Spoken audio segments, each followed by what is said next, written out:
good peeps. Here we are, back again. Buy me a coffee, would you? But the usual. Just if you want to support my work, then please do. But all of you can become a Jesterite. It's 75p a week. Come on, join. Join as a Jesterite. Then you get stuff up front. So you get to see it all before it comes out.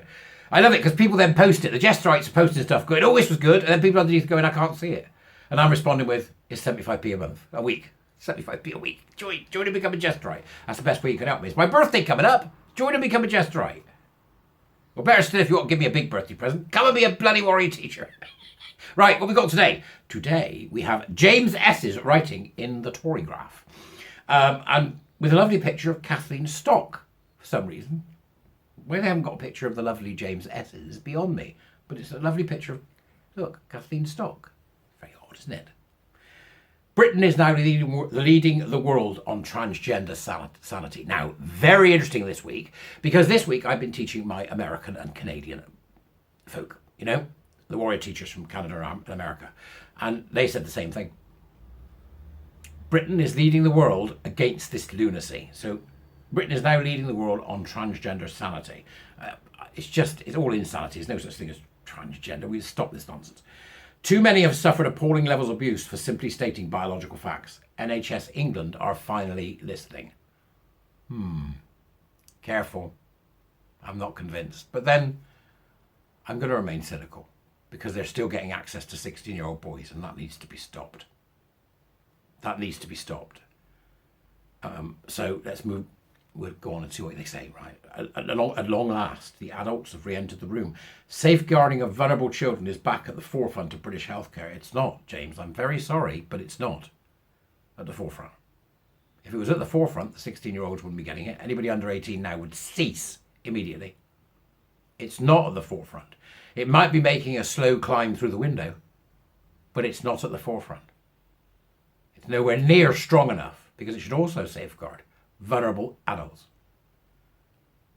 We also safeguard vulnerable adults, those that may have autism perhaps, who are easily led into this nonsense, whether they're 18 or whether they're 50. Vulnerable adults. Safeguarding of vulnerable children is back at the forefront of British healthcare. NHS England's announcement that it will no longer prescribe puberty blockers to children is a truly historic moment, except that's not what they've said. It's not what they've said. Careful. It will no longer prescribe puberty blockers to children is a truly historic moment in the ideological battle for biological reality that has been raging. Well, unfortunately, what they're saying is it can be done with clinical trials. I want to know what the protocols are for those trials, and they should be absolutely enshrined and immovable in terms of their safeguarding. So they'll no longer prescribe puberty blockers, but they might give them to a 16-year-old along with hormones. All right? Now, people have been trying to explain this online. You can see it if you go and have a look at the Twitter conversations. Nobody's really sure what goes on. We need declarative stuff, and this is not it.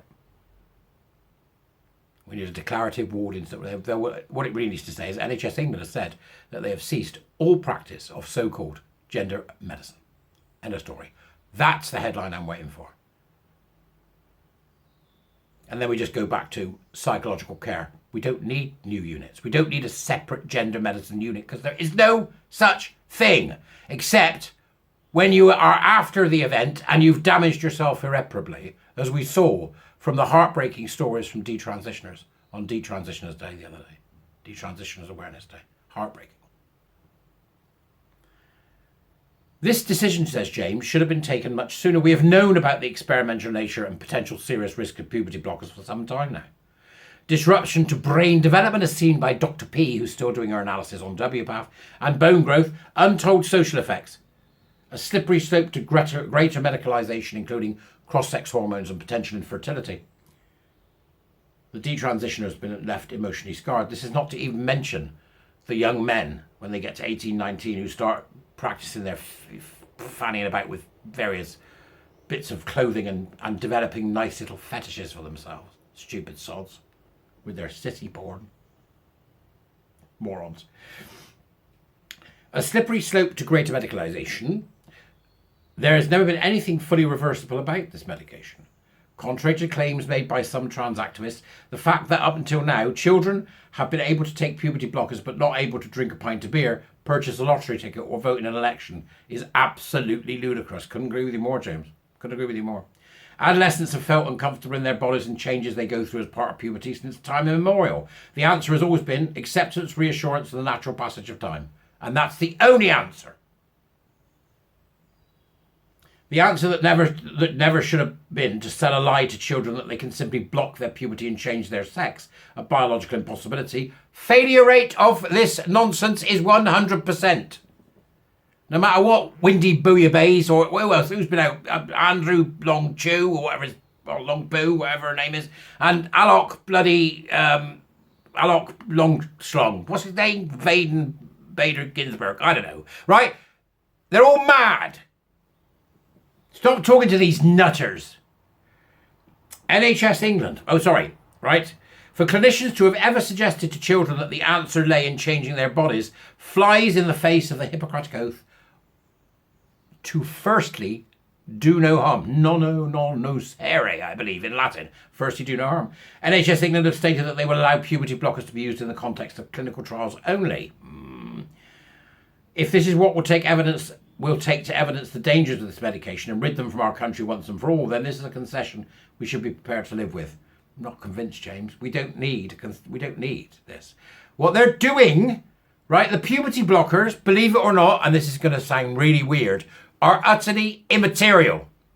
The entire edifice, the entire concept of gender identity, the fact that you think that people can somehow become something they're not, is steeped in the eugenics of the Nazi movement, the eugenics of the early 1900s, the eugenics of the idea of a utopian potato head body.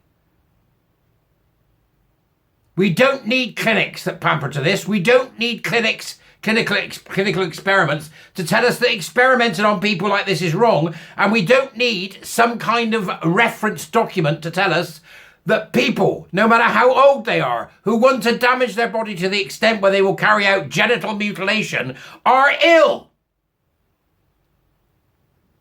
We don't need a study. We need a law. We need a law that says that you cannot do this to yourself, no matter how mentally ill you are and how much you want it, that the NHS cannot spend one penny of public money on this absolute nonsense, and that anybody who travels abroad to do it, or facilitates somebody travelling abroad to do it, or pays for children to have puberty blockers from abroad, or goes and interacts with an external provider of the hormones, will be dealt with harshly by the courts. That's the way we need to go. And that any parent who encourages their child in the ideation of a trans body, of the idea of a trans flesh sack, which they can alter, is an automatic red flag that should bring social services running at a rate of knots. They don't get to use 16-year-old boys, most of whom we know will be gay or autistic or ADHD or looked after, or any of those things, not just all of them, but any of those things. You don't get to do it. This entire fake Frankenstein horror show, Mengele medical experiment, which has been going on since the first time that bloody Hirschfeld carved a hole in Nora Bleeding Richter, needs to end now. It needs to end now. We've got everything we need to do it. We shut the door on the entire edifice. If you're 15 and you want to dress like a girl and you're a boy, I don't care. If you're 15 and you're a girl who wants to dress like a boy, I don't care. I don't care. Dress like you want. You ain't getting this. And if you think it's something you should have, you are unwell, and we will treat it accordingly with talking therapists. The only way, as was known by John Hopkins in 79, this entire edifice shuts down now. If you take a child abroad to be abused, you'd be had by the law and go to prison for a very long time. Why is this any different? If you carried out female genital mutilation as part of your bizarre religious cult, you'd be had by the law, though not very many. We've only done one. Why is this any different? I'm pleased that James is pleased. I'm pleased that many of you are pleased. And of course this is a move forward. It's really important. But if we think that we can take our foot off the accelerator and put it on the brake for 1 second, you are unfortunately, sadly, very wrong. Very wrong. We are nowhere near eradicating queer theory, gender identity ideology, and everything else that comes with it from our society. And with 4 years of Labour coming, it is highly unlikely we are going to be before 2030. Buckle up. Join the fight. Come and be a warrior teacher. Come and be a warrior teacher. Right? They're doing stuff. They're tackling individuals. They're tackling schools. It's a win, but it's not the win I think we think it is. That's just me being cynical. It's not the win I think we think it is. Same as the WPATH aren't going to do what you think they're going to do. If you think WPATH is going to do what you think it's what I would like it to do, and that this idea that the NHS has finally gone, oh, maybe we will, is actually a breakthrough, then you're great. I want to think that too. But it ain't the end. It ain't the end by a far stretch. I was on Twitter the other day and I saw a woman say, well, what do I tell my 2 trans kids, aged 8 and 7? Well, I tell you, madam, what we do is we call the social services and we have you carted off for child abuse. Because that's what it is. Pure, plain, simple, unadulterated child abuse. That's where we need to be. And right now we're nowhere near it. You go well. Stuff to think about. Let's keep fighting. Keep going. Because they don't like it up 'em. I'll see you later.